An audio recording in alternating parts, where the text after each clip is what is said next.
You ask Tiger to solve. This deals with linear equations with one unknown. The final result is b equals -42/17. Let's solve it step by step. Swap sides.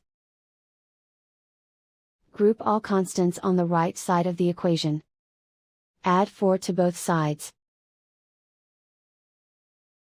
Group like terms. Simplify the arithmetic.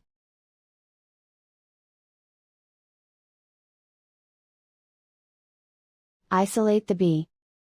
Divide both sides by -17. Cancel out the negatives. Simplify the fraction. Move the negative sign from the denominator to the numerator.